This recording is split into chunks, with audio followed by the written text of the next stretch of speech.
before, but I'm gonna kind of show you how I package things and pull some orders with me today. So let's get those pulled up. I'm gonna do it on my phone. That's how I prefer to do it. And we'll go and grab those items. Follow me. I guess you really don't have a choice to come with me, do you? You're part of the camera.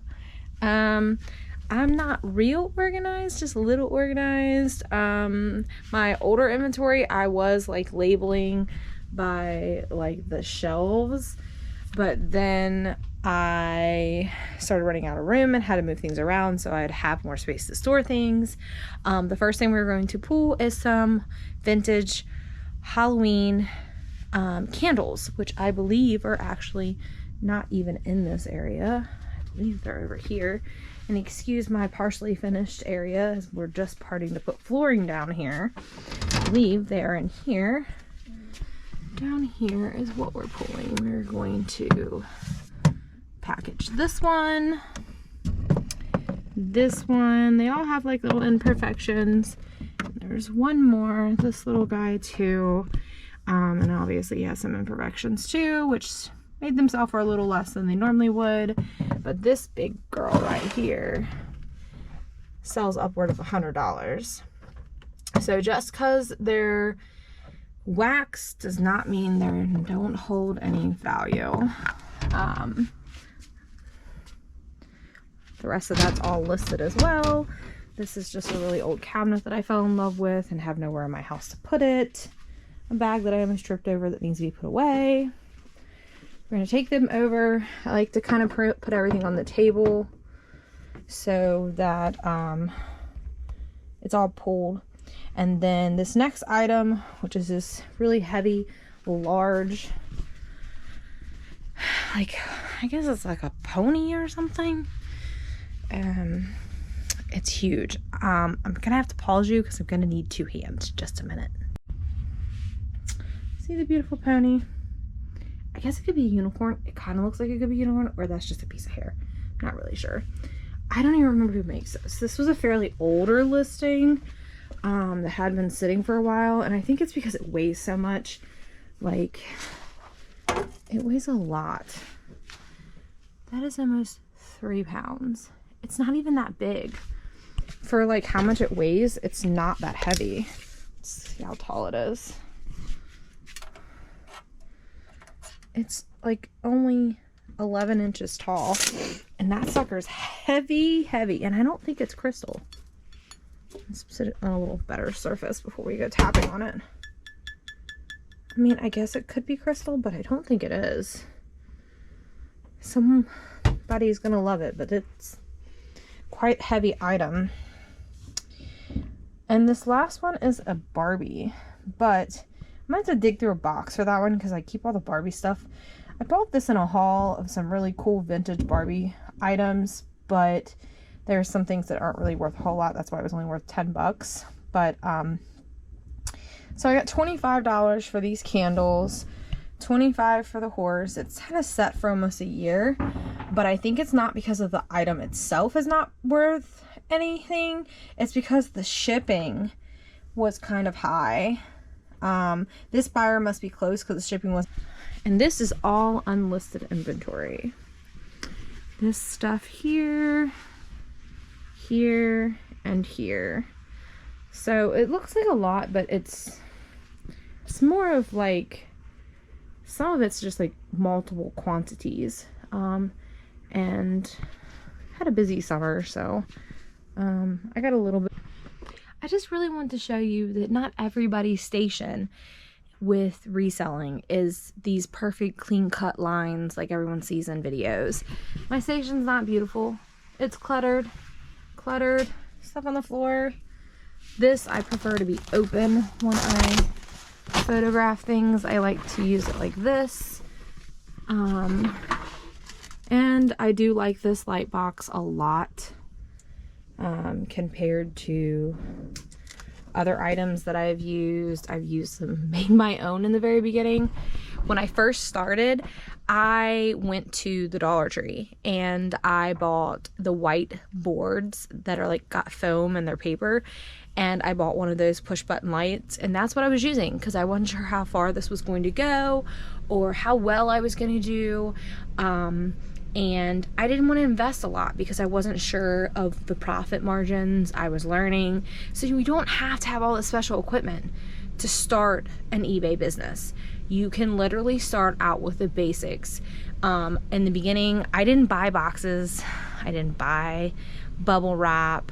I didn't buy paper. I recycled everything from everyone. So my friends, my family, they all kept their materials from ordering things online, and I would use those boxes. Now I will say it was kind of difficult because I never knew what box size I was going to use.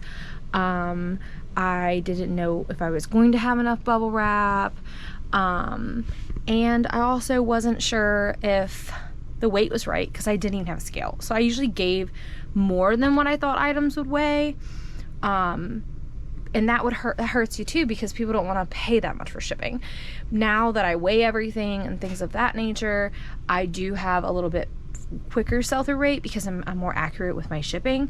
But don't let that worry you either, because you definitely can make money as long as you're patient and you have the room to do so. All right, I'm gonna dig this Barbie out and I'll be back in a minute. This up here I bought at an estate sale. It is a cookie jar, but its head has been glued on, and it was very poorly glued if you can look very closely at it there.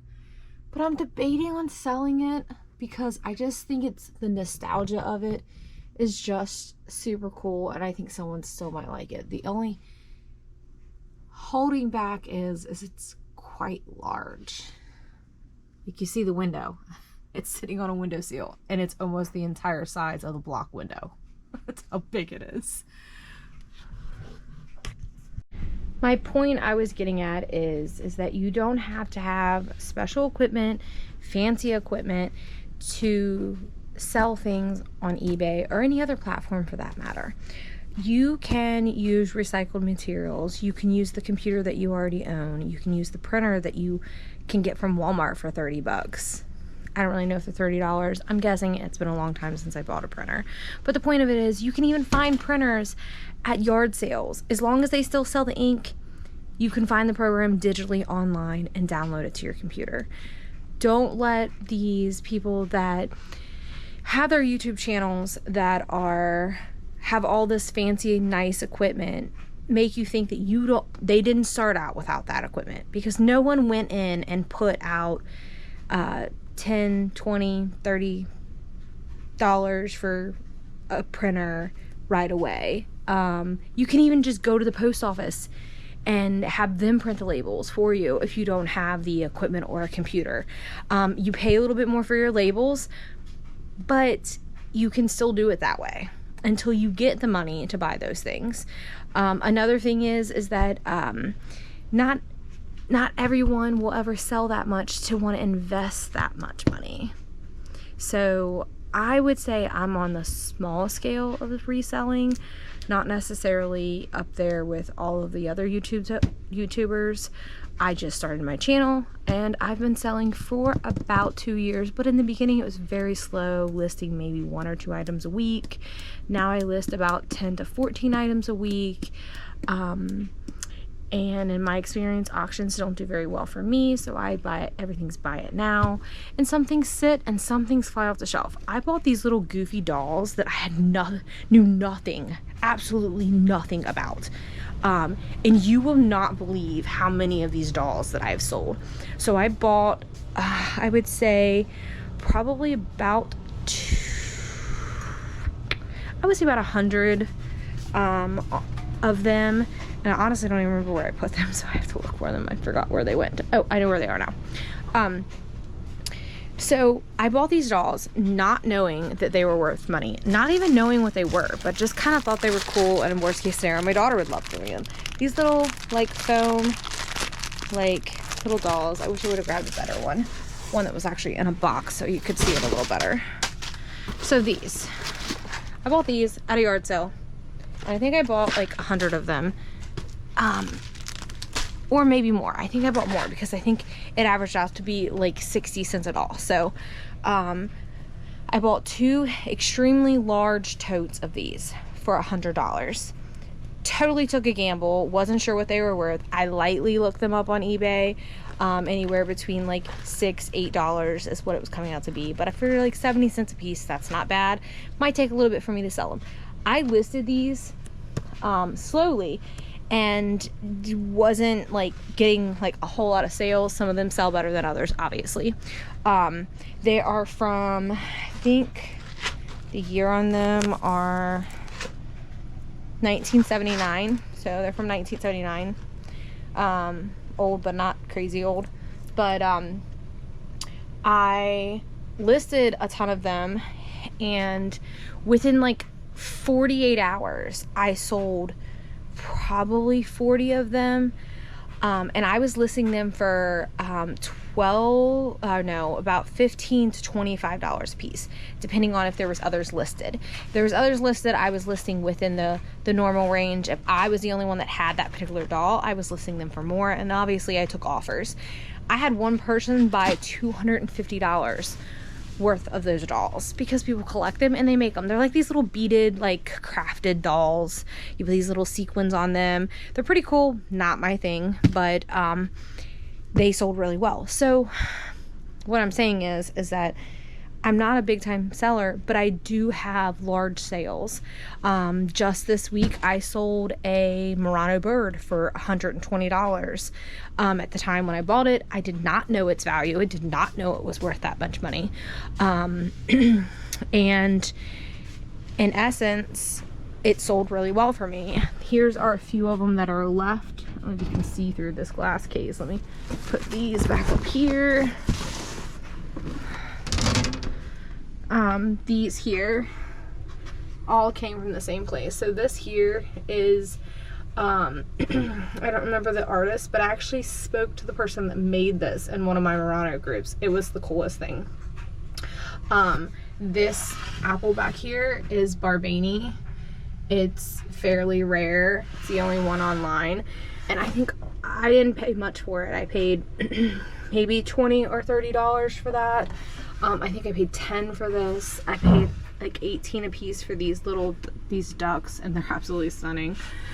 Same thing back there. All of this glass came from the same house at that estate sale, and I cannot figure out to identify this, so it hasn't been listed yet. These I've sold. These are made in Poland. I can't remember the style of the actual glass, but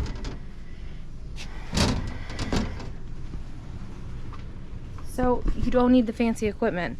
You don't need to sell a whole lot. You just have to sell quality items to make some money. And it's enough for me to be a stay-at-home mom with my kids. So making this extra money allows me to do that.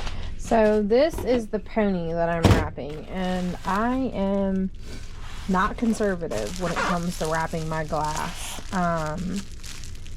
I've wrapped this now 3 times with bubble wrap, and when I'm done wrapping it with bubble wrap, I am then going to wrap it in some paper. And my husband orders me paper, and that's how big it is. So that paper doesn't work very well. But I have some fat paper over there that he won after he duped and bought this little tiny one unknowingly. He bought this for our 127 yard sale. I was like, order some paper that's like wrapped already so we can take it with us, so we don't have to take like a big tote full of like crunched up paper. And I'm almost out of paper, and he orders this. I was like, I want a square paper, not that rectangle paper. I hate the rectangle paper. So he orders this, and it's like teeny tiny. So it doesn't really wrap very well with something small. So I'm going to finish this up. This is the pony, and then we're going to wrap the purse. And the person that I wrote about the doll has not wrote me back yet, so that's to be foreseen.